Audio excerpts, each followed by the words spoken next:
Morning बच्चों। Good morning ma'am. कैसे हो आप? ठीक है। ठीक है। अच्छा बच्चों, आज हम करने वाले हैं कठपुतली का तमाशा। कठपुतली, क्या आपने कठपुतली देखी है? देखो, आज मैं सुनाऊंगी आपको लालची कुत्ते के बारे में, मतलब उसकी कहानी सुनाऊंगी। ठीक है, लालची कुत्ते के बारे में कहानी सुनाऊंगी। ये है कुत्ता, इसकी मैंने ये कठपुतली बनाई है, दिख रही है आप? मैंने इसका नाम शेरू रखा है। क्या आपको इसका नाम अच्छा लगा? कहानी शुरू करो, नाटक करते हैं हम। एक बार देखो, ये कुत्ता है, मैंने इसका नाम शेरू रखा है। शेरू को बहुत तेज से भूख लगी है, तो ये क्या करेगा? शेरू बोलता है, अरे आज तो मुझे बहुत भूख लगी है, अगर कुछ खाने को मिल जाता तो मैं नदी के किनारे जाकर आराम से खाता।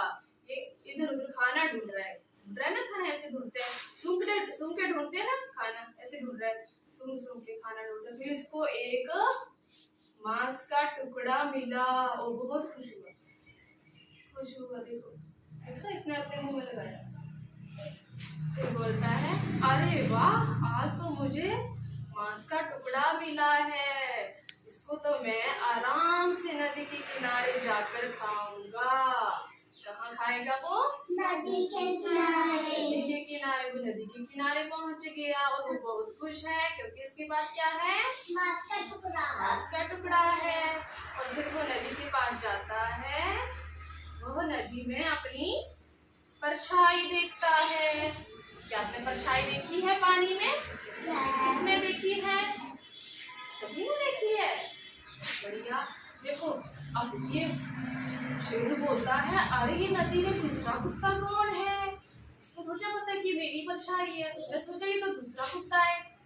सोच रहे कि दूसरा कुत्ता कौन आ गया? अरे इसके मुंह में भी मांस का टुकड़ा है, वैसे ये वाला टुकड़ा भी छीन लेता हूँ, फिर मेरे पास 2 टुकड़े हो जाएंगे। कितने हो जाएंगे? 2 हो जाएंगे। और उसने सोचा, क्यों ना मैं इसे छू लूं। जैसे ही शेरू उस पर भौंकने लगा, भाऊ भाऊ, कैसे करता है कुत्ता? शेरू बोला भाऊ भाऊ। उसने जैसे ही भाऊ भाऊ किया, उसके मुंह से टुकड़ा गिर गया। अरे मेरा मुंह से मांस का टुकड़ा तो गिर गया और नदी में बह गया।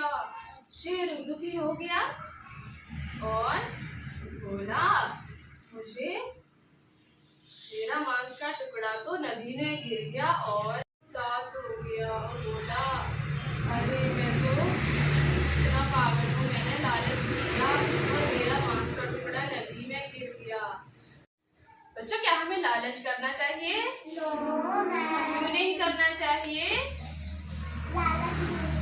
लालच बुरी बला है, क्योंकि जैसा शेरू के साथ हुआ वैसा हमारे साथ भी हो सकता है। क्योंकि इसने लालच किया था ना, पहले इसके पास एक टुकड़ा था ना मांस का, उसने सोचा कि उसने अपनी परछाई देखी, उसने सोचा कि इसके पास भी 2 टुकड़े हैं, इसके पास भी 1 टुकड़ा है, मेरे पास 2 हो जाएंगे, अगर मैं इसे छीन लूंगा तो मेरे पास भी 2 हो जाएंगे। इसने लालच किया और जो इसके पास था वो भी इससे छूट गया नदी में और बह गया। तो हमें लालच करना चाहिए या नहीं? नहीं करना चाहिए। क्या शेरू को पानी में कूदना चाहिए? कूदना चाहिए। क्या आपने कभी परछाई देखी है? कहाँ देखी है? नदी में तो नहीं देखी, पानी में देखी। जैसे हम एक बाल्टी होती है, उसमें हम अपना मुंह देख पाते हैं ना बर्तन में। और कहाँ देखी है? आप कभी धूप में खड़े हुए हैं? धूप में भी आती है ना हमारी परछाई, ऐसे आती है ना। आपको कहानी अच्छा लगा नाटक?